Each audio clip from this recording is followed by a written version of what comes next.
Shalom, I'm Messianic Rabbi, Porat, and welcome to a special outreach update from Jerusalem, Israel. We're living in exciting and prophetic times. There's never been a generation closer to the second coming of Jesus Yeshua than this generation. We're not setting any dates, but we know that the time is near. We know that the veil is being lifted. 2 Corinthians chapter 3 verse 16. And Jews in Israel and around the world and the nations are coming to faith like never before. We give all the glory to the King of Kings and Lord of Lords, Jesus Yeshua. We are in the season of Passover. For the past 2.5 weeks, 3 weeks, people in Israel have been cleaning their homes because they believe that if they have a little bit leaven in their home, God is going to cut them off Israel. They read the Bible without spiritual eyes, and they don't understand that leaven represents sin and not a breadcrumb in your home. Exodus chapter 12 verse 15. For 7 days you are to eat bread made without yeast, leaven. On the first day, remove the yeast from your houses, for whoever eats anything with yeast in it from the first day through the seventh day must be cut off Israel. And so Jewish people who do not have the Ruach HaKodesh, the Holy Spirit, believe that if they have a little leaven in their house, God is going to cut them off Israel. And unfortunately, some believers here in Israel and around the world are also doing this in the name of Jesus, in the name of Yeshua, believing that if you eat leaven, God is going to cut you off Israel. But that's works.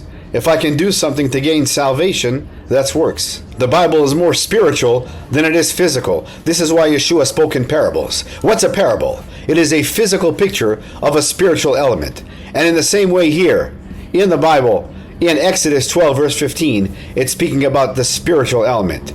If you have leaven, you will be cut off Israel. The wages of sin is death. That's what it's speaking about. Now don't misunderstand me. It's okay to eat matzah, unleavened bread, in Passover and unleavened. I do that too. But I don't teach or I don't believe that if I eat also bread with leaven, God is going to cut me off Israel, meaning I'm going to lose my salvation. When Yeshua Jesus had the Passover meal, it wasn't the Passover meal because he's the Passover lamb. It was a Passover meal. I desire to eat this Passover meal with you, he said. It was a dress rehearsal. And he took the unleavened bread, he took the matzah, and he said, this is my body broken for you. And so there's nothing wrong with eating matzah. But if you believe that you have leaven in your house and you'll be cut off from Israel, you're misunderstanding the Bible verse, and that's what happens here in Israel. And that's why the cleaning companies here in Israel are selling massive amount of cleaning things here in Israel for over a month because people are scrubbing their homes. That a little leaven spoils the whole lump. He's quoting from this Bible verse because everything in the Old Testament is a shadow of the New. If you believe that Yeshua is the Lamb of God, John 1:29, behold the Lamb of God who takes away the sin of the world. If you believe that he's the Lamb of God, if you believe that he paid the price once and for all, died on the tree and the cross for our sins, rose on the third day, and by his blood all who repent and believe have full redemption of sins and become part of the commonwealth of Israel, spiritually Israel, then you will not be cut off from Israel. But if you do not call on Yeshua, Jesus, as your personal Savior, you will be cut off from Israel because the wages of sin is death.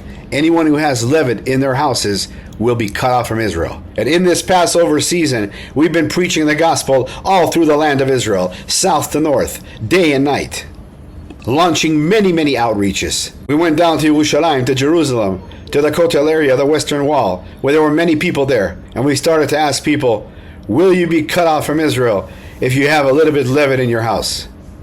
An Orthodox man approached me and said, I heard you speaking about matzah, unleavened bread. Are you trying to learn something? I introduced myself. He introduced himself as Shimon Rigel from Jerusalem. I said, I actually have a question in the book of Exodus. He said, go ahead and ask. I've been studying the Bible, Tanakh, for many years, since I was 5 years old. I opened the Bible to Exodus chapter 12, verse 15, and read together with Shimon Rigel. For 7 days you are to eat bread without yeast. On the first day remove the yeast from your houses. For whoever eats anything with yeast in it from the first day through the seventh must be cut off from Israel. Do you believe that if you have a breadcrumb in your house, you'll be cut off from Israel? Shimon was a little bit puzzled by my question, thought about it and said, yes. I said, what if you clean your house and scrub it day and night and you miss one spot and you have a little bit leaven? Is God going to punish you and remove you from Israel? He looked at me and said, I'm not sure. I said, but the Bible verse says if anybody has leaven in their houses, they'll be cut off from Israel. So is that a contradiction? This got Shimon to think. And he said, I never really thought about that. I then asked Shimon, why was Adam v'Chava, Adam and Eve, removed from the garden? He said, disobedience. I said, let's call the word what it is. Sin. Chet. He said, yes. They were removed from the garden because of sin. So they were cut off from Israel. They were cut off from God's kingdom. Because the wages of sin is death. And so this Bible verse here is speaking, it's okay to eat matzah, it's nice to eat matzah, I do it too. But that Bible verse that tells you you'll be cut off from Israel is not referring to a physical piece of bread. It is referring to sin. You'll be removed from God's presence because of sin. Shimon then asked, if it's not really referring to being cut off from Israel, so what do we need to do not to be cut off from Israel? Shimon, you told me you've been studying for years. What does your rabbi tell you?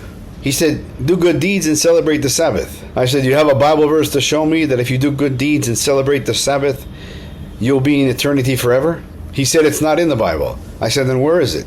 He said, it's in the rabbi books. And asked Shimon, who has more authority, God or the rabbis? He said, God. Then it really doesn't matter what the rabbi says. It matters only what God says. In context. And the context here is the wages of sin is death. There's a reason why this Bible verse is referring to Passover, the Feast of Unleavened Bread. Shimon was now getting interested. He wanted to know more. The prayer of the believers were working. The Ruach HaKodesh, the Holy Spirit, was working. Praise Yeshua. We're small people with a big God. When we had the temple, there were sacrifices. Yes, Shimon. He said yes. Do we have the temple now? He said no. So what has replaced sacrifice? He said good deeds. I said we spoke that it's not in the Bible. Now Shimon was getting confused. It was time for the full gospel. I turned the Bible to Isaiah 53. Yeshayahu Nun Gimel. Who has believed our message, and whom has the arm of the Lord been revealed? He grew up before him like a tender shoot, and like a root out of dry ground. He had no beauty or majesty to attract us to him. Nothing in his appearance that we should desire him. He was despised and rejected by mankind, a man of suffering and familiar with pain, like one from whom people hide their faces. He was despised, and we held him in low esteem. Surely he took our pain and bore our suffering, yet we considered him punished by God, stricken by him, and afflicted. Verse 5. But he was pierced for our transgressions. He was crushed for our iniquities. And the punishment that brought us peace was on him. And by his wounds, by his stripes in Hebrew it says, we are healed. As po midubar al Mashiach, here it's talking about the Messiah. And he is the one that once and for all bore the sins of mankind. And all who repent and believe and call on his name shall be saved and will not be cut off from Israel. Because Levit represents sin, and only he is perfect without Levit. He is the Lamb of God without blemish. Shimon then asked, Mize, who is it? Almost like he knew and he wanted to see if I would reject the gospel, if I would be scared. His name is Yeshua, Jesus, who died on the tree on the cross for your sins. He rose on the third day, and by his blood all who repent and believe have full redemption of sins and eternal life and will never be cut off from Israel. Shimon was saying what many Jews say. Zelo Yehudi is not Jewish. I then asked Shimon, did we not read from the Jewish scriptures? The Tanakh, the Bible? He said yes. Then there's no more Jewish message than this. No more Jewish message than this. You've answered yourself. Mashiach is calling you to salvation. He doesn't want you to be cut off from Israel. It's okay to clean your house, but you can scrub the floor till tomorrow. If you don't call on his name as Lord and Savior, you will not make it to the kingdom. And what a better time than Pesach, the Passover season, to call on Yeshua as your personal Savior. Shimon then answered and said, are you not scared to speak this here? I said, I'm scared only of God. He didn't say a word. I handed him a note with my contact information. We pray that Shimon would contact the ministry, that he would have dreams and visitations, and come to know that Yeshua is the Messiah. Yeshua is God. And only through him can we have salvation. Only through him we will not be cut off from Israel. One thing is certain. Shimon and all those that heard the gospel will never be the same again. And for this we give all the glory to the King of Kings and Lord of Lords, Jesus Yeshua. And for Zion's sake, we will not keep silent. Isaiah 62 verse 1. For Zion's sake, I will not keep silent. For Jerusalem's sake, I will not remain quiet, till her vindication shines out like the dawn, her salvation like a blazing torch. And we know that the word for salvation in Hebrew is the word Yeshua, Jesus, her Yeshua like a blazing torch. And he's coming back with fire in his eyes, that blazing torch, as the Lion of the tribe of Judah, Al Yehuda, to take back everything that the enemy has stolen. And until that time, we will continue to preach the gospel no matter what. Until next time, I'm Messianic Rabbi Zev Porat, sending you blessings from Jerusalem, in the mighty name, the King of Kings and Lord of Lords, Al Yehuda, the Lion of the tribe of Judah, the great I am, Jesus Yeshua, Amen. Every knee shall bow, and every tongue will confess that Yeshua, Jesus, is God. Hallelujah. Amen. Behold the Lamb of God, who takes away the sin of the world. Say Elohim.